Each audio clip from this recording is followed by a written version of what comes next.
Hello students, welcome to Venutai Chavan College Karad, BCom first semester 1, subject Management Principles and Application. Last lecture we had seen the approaches. Last lecture we see a system approach and its limitations and its features. So today we are going to discuss on last approach, contingency approach. After this approach, this topic, this unit is completed. Next lecture we had start a second unit. Today see contingency approach means in Marathi language आकस्मिकता और परिस्थितिजन्य दृष्टिकोन. Contingency approach developed in 1950 when a research team headed by John Woodward, an industrial sociologist, undertook a study of 100 British firms of different parts producing diverse products. Approach development कधी झाली 1950 मध्ये. त्याच्यामध्ये workers कोण होते? John वुडवर्डनी. ते industrial सोशॉलॉजिस्टसुद्धा होते. त्यांनी study केला, कशाबद्दल केला की 100 ब्रिटिश फर्म, जे ब्रिटिश फर्म ज्या वेगवेगळ्या वस्तूंचं प्रोडक्ट करतात त्यांचा अभ्यास त्यांनी केलेला आहे. त्याच्यावरून हा कॉन्टिंजन्सी अप्रोच स्टार्ट झाला. See this approach management principles and concepts of various schools have no general and universal applicability under all conditions.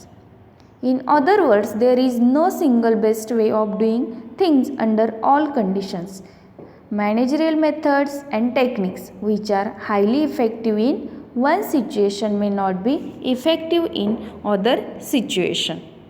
Study केल्यानंतर की मॅनेजमेंट प्रिन्सिपल्स जी काही तत्त्व दिलेली आहेत, काही कन्सेप्ट संकल्पना दिलेल्या आहेत, त्या युनिव्हर्सल ॲप्लिकेबल म्हणजे सगळीकडे ऑल कंडिशन्स वे युजफुल होतील असं काही नाही. म्हणजे काही वेळेस काही कंडिशन्स यूज करू शकतो, कन्सेप्ट यूज करू शकतो, पण प्रत्येक वेळेस त्याचा यूज होऊ शकत नाही. म्हणजे सिच्युएशन किंवा ॲप्रोचनुसार आपल्याला चेंजेस करावे लागणार आहे, त्याच्यामध्ये सांगितलेलं आहे. Next see a features situation oriented म्हणजे परिस्थितीशी संबंधित किंवा परिस्थितीशी related. Contingency approach is situation oriented, urging upon the managers to study, analyze and diagnose the situation. It is to be done in terms of component variables of a situation and external factors affecting the situation. म्हणजे कॉन्टिंजन्सी approach कशावरती depend आहे? Situation oriented म्हणजे फक्त value त्याच्यामध्ये कशामध्ये दिलेली आहे, त्यांनी study करताना, ॲनालाइज करताना किंवा तुम्ही डायग्नोज करताय, एखाद्यावरती तुम्ही निष्कर्ष किंवा निदान ठरवताय, त्यावेळेस तुम्ही सिच्युएशनचा अभ्यास केला पाहिजे. Second, prepare inventory of management. After the analysis of situation the managers are expected to prepare inventories of management theory, principles, techniques and concept. Inventory of management म्हणजे काय सांगितलेलं आहे त्याच्यामध्ये त्यांनी की after the analysis of the situation म्हणजे तुम्ही situation परिस्थितीचं ॲनालिसिस केल्यानंतर मॅनेजर काय करत असतो? प्रिपेअर इन्व्हेंटरीज म्हणजे त्याच्यामध्ये काही असतील मटेरियल, थेअरी किंवा प्रिन्सिपल्स असतील, टेक्निक्स असतात, ते तो फिक्स करत असतो. Next, interacts with dynamic environment. Interacts with dynamic environment. See, the environment of an organization is ever changing and the organization continuously interacts with the dynamic environment. म्हणजे changes होत असतात environment, त्या ठिकाणची कंडिशन्स. मग त्याच्यामध्ये काय आहे, तुम्हाला ऑर्गनायझेशनचं वर्किंग आहे ते त्याच्यानुसार चेंजेस करावं लागणार आहे किंवा चेंजेस केले जातात. म्हणजे डायनॅमिक आहे, ते गतिक्षम आहे, बदलता आहे, त्याशी रिलेशन आपलं मॅनेजमेंटचं आहे. Next, match the management style. Management style and practice should match the requirements of the situation. म्हणजे तुमची जी काही मॅनेजमेंट करण्याची स्टाईल आहे ती आणि त्या ठिकाणचं जे काही वर्किंग आहे त्याला कशाची आवश्यकता आहे, त्या ठिकाणच्या सिच्युएशनची गरज आहे. म्हणजे ती सिच्युएशन जशी आहे त्या पद्धतीची तुमची स्टाईल असली पाहिजे, नाहीतर अपोजिट असली तर तुमचं वर्किंग होणार नाही. Last success depends on ability. Success depends on ability म्हणजे तुमचं सक्सेस कशावरती डिपेंड आहे, तुमच्या क्षमता काय आहेत त्याच्यावरती डिपेंड आहे. Success in management depends upon the ability to cope with environmental demands. म्हणजे एन्व्हायरमेंटल डिमांड्स तुमच्या मार्केटमध्ये तुमच्या प्रोडक्शनला वगैरे कशा पद्धतीच्या आहेत त्याच्यानुसार तुम्हाला मॅनेजमेंट त्या पद्धतीचं प्लॅनिंग करावं लागणार आहे. हे काय आहेत, कॉन्टिंजन्सी ॲप्रोचचे फीचर्स आहेत.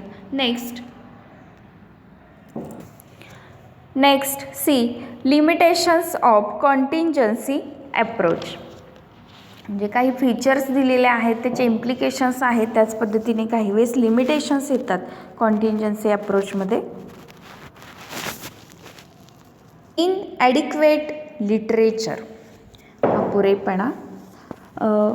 Contingency approach suffers from inadequacy of literature. Therefore, it has not adequately spelled out different types of actions which can be taken under different situations. It is not sufficient to say that managerial actions depend on the situation. म्हणजेच काही वेळेस तुम्हाला जे material आवश्यक आहेत किंवा ज्या काही कृती करावयाच्या आहेत त्यासाठी पॉसिबल किंवा चांगल्या पद्धतीची सिच्युएशन असेल असं काही सांगू शकत नाही. आणि तुम्हाला जे काही मटेरियल पाहिजे ते अवेलेबल होईल सांगू शकत नाही. काही वेळेस त्याचा अपुरेपणासुद्धा जाणवतो.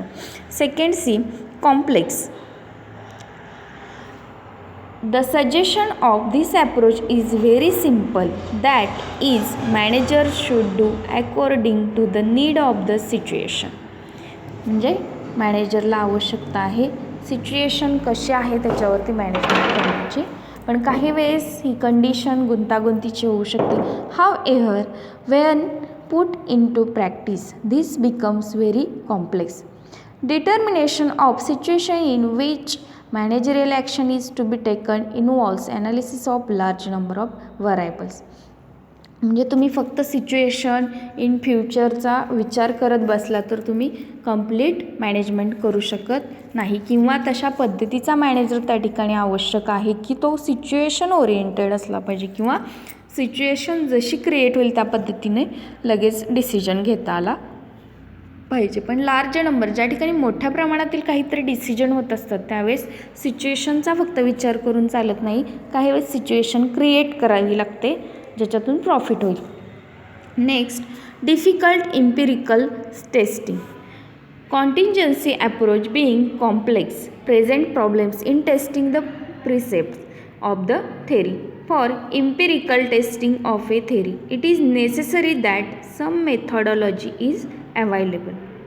No doubt methodology is available, but because of involvement of too many factors, testing becomes difficult.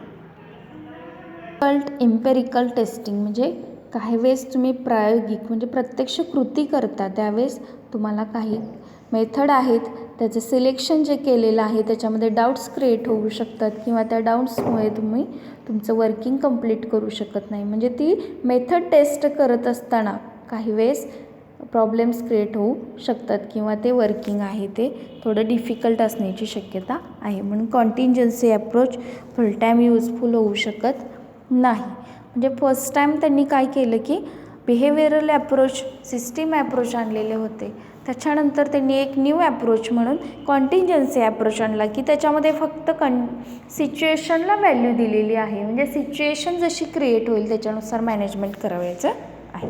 Okay, the first unit is completed. Okay, thanks.